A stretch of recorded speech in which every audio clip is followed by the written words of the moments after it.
And all YouTube fans, here again. And I figure why not? Why not? When it comes to what it, we say here what it. Let's jump into 1975. I remember once, a couple of years ago now, actually, talking about Wussmathers. People don't know about Wussmathers. Think of Vixens. The Fire of the Vixens, Up, Vixen, Pussycat, Kill, Kill, Kill. The list goes on. The list goes on. So in 1975, we have this one, very popular one. Supervixens. That's right, Supervixens. And I'm not on about super fucking man. So Supervixens come out in 75 by Wussmathers. I don't mind this one. I don't mind it. Unlike Valley of the Vixens, when it's wham bang fighting your man, this one tends to be a little bit violent. But it's more comic book violence. That's right, comic book violence. So you start off with a long lad and he's got a slutty derf end, which is quite typical of the Wussmather films. And mates, he's quite nice to look at, don't really taste there. And she's having it away with a cop. Next one, boyfriend's back. And if anyone thinks they've seen this actor before, he was well known for being in a lot of films, but he was well known for being in First Blood, 1985. First Blood, Part 2. Rambo. The scene, remember near the end where Rambo pins a die on the I think where on the table, and he rams a knife down and he says, "You know they're still there. Find them, and I'll find you." That's the same cat die as in this, and in this he's only based a slady type of die. You got the idea he's a cutted cop. I can that's the fucking word right. Let's just say a bent cop. He's a bent cop, and you got the idea he's a bit of a psychopath. Definitely a psycho. I do remember when it was on TV, you have to cut it. Sometimes you get it uncut, and sometimes you get it uncut. Which I'll get to in a bit. So he finds out he's having it away with his cop. The cop batters the lad, kicks the lad out. He's having hanky panky with the dir. But then the dir starts to insult him, calling him names because he can't get excited, using a nicer word. And the cop thumps it in the door, sees things, folds things at him and locks herself in. Now, this is a bit where it was heavily cut on theatrical TV, but the uncut one, definitely a bit violent. What happens is, he boots the door down, he folds it in the bath, and remember right there, he puts electric radio on. Oh, that's before that, he stamps on her face a couple of times, he stamps on her head a couple of times, lickety stamps on her. That's a bit was a little bit for the board of censorship, the fact that he was stamping on her. Then she gets back up all bloody, a bloody mess. He gets a radio and he electrocutes her and kills her. So for that time, a bit of board of censorship felt that, especially the BBFC, board of censorship, felt that was a bit too much. So on normal theatrical TV, that was slightly trimmed down. To cut the story short, the young lad gets the blame for it, so he has to go on the run. He has to run. You sort of feel sorry for the lad because you all know that the lad is innocent.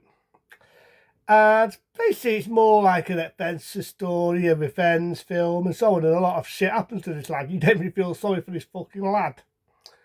He meets another girl, bit sexy. It's like typical of the Wussmathers films. It's definitely our bid in the sense, and the definitely are sexy. So they've got one lad, this one girl with a boyfriend, I meant to say. She's dying at home with a lad, really next to mug this poor lad. So this poor lad gets battered, gets the shit kicked out of him, and they mug him. Then he goes into this bar and he meets this girl, big breasted. So it don't sound unpredictable yet. She's definitely a big girl. And everyone remembers the iconic photo of this big, really beautiful, big breasted, really sexy, with her hair like how long girls have it, where they have them in ponytails like that. Like, look around on the fucking pair there. So has her hair like that, very big breasted, very sexy, very fucking sexy. If anyone ever knows an iconic photo like that with Supervixens, this is the film. So there's an iconic photo with Supervixens, gorgeous do with hairs and dicky balls like that, big boobs, to make it a bit more nicer. That's the one. So in the film, she's trying it on. he's trying to push her away, it's like Devon wouldn't say no, because she's definitely sexy. But the thing is, a boyfriend who's this big old farmer, he's funny enough been in that a lot of the fiction films. He comes in, he gets out of Dodge, and there's a bit of hanky panky there. It's funny enough in the Fire Up the Vixens, the two sort of do a love letter to that, where she comes back to a small Tamino nearly at the end, which I also like that. I like that little tuts. I thought it was a good little tuts. And like I say, all the way through the film, you kind of feel sorry for this character. He has a lot of shit. Like you say, he gets mugged, he gets battered. You've got this one woman in it. There's a bit in it all the way through the film. This one woman stripped naked, bust tits a lot. Very sexy. She's in the Mirari Desert. She really does some sexy moves, woman of boobs and everything. And I'm thinking, whoa, this is really, really wants her. So you've got the bent cop who's going after him. He's a bit of a psycho. And he meets another dude who ends up becoming his loving test. And then normally for the film, it's cat and mouse. This bent cop's trying to kill him. He's trying to attack him. But I can never forget the iconic ending, because he gets the dirt right, and it's just pretty fucked up film when you think about it. It really is a fucked up film. Because he's got the dirt right, she's tied up, arm there, another arm there, her legs apart, and he's got dynamite down her oots, putting it nicely, with a dynamite bomb. It reminds me of these old sort of cartoons, or not traffic. And he's starting to save the day, the cop's kicking the shit out of him. And the dynamite is going and talks to her, sort of put it in detail. And he gets the better of the cop. He manages to kill the cop. He saves the girl just in the nick of time.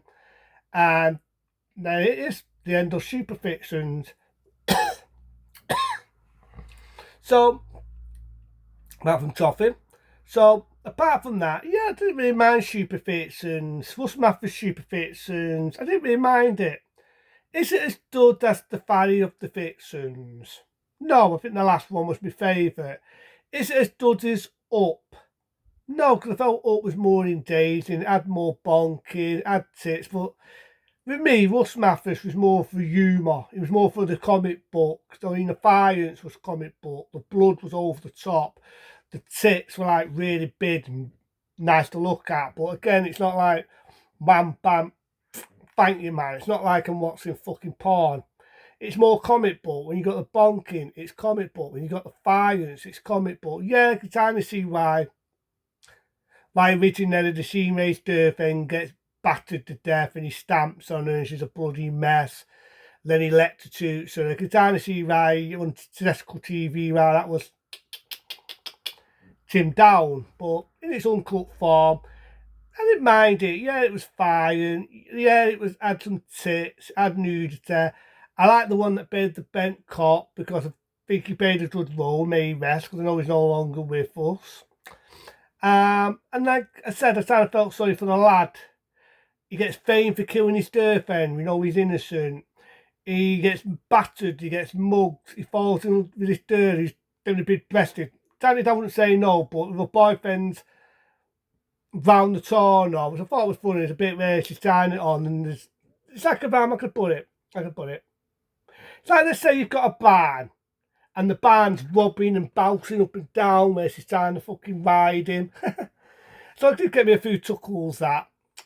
But with this one, I didn't really mind it. Supervixens, no matter what I think of it, it's a total classic. It's one that a lot of people remember of Russ Matthews. But to me, maybe I get love, maybe I get hate, but I'll give it that. Because to me, it's just my opinion. Don't miss Wood interesting place. I was more loving off the last one of Russ Matthews, whether it be the Fire Up the Vixens, whether it be Up, whether it be Pussycat, Kill, whether it would be Vixen. I prefer them stories. In this, it's like, the bits where I felt sorry for the lad, but the bits where I felt it dragged. Yeah, I like the dirt, what's stripped naked, and there's bits in it where it cheeses us, the audience.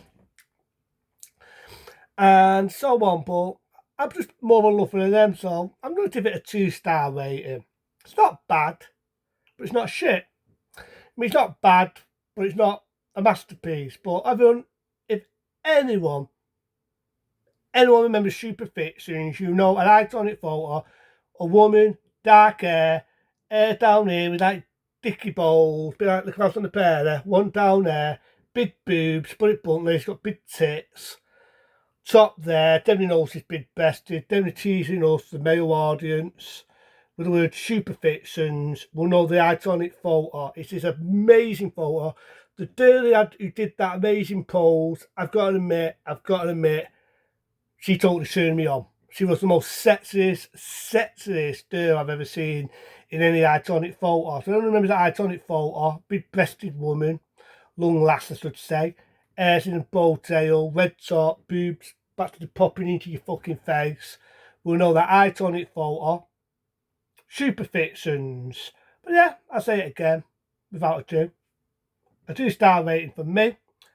But into them, be smart, be safe. See you later.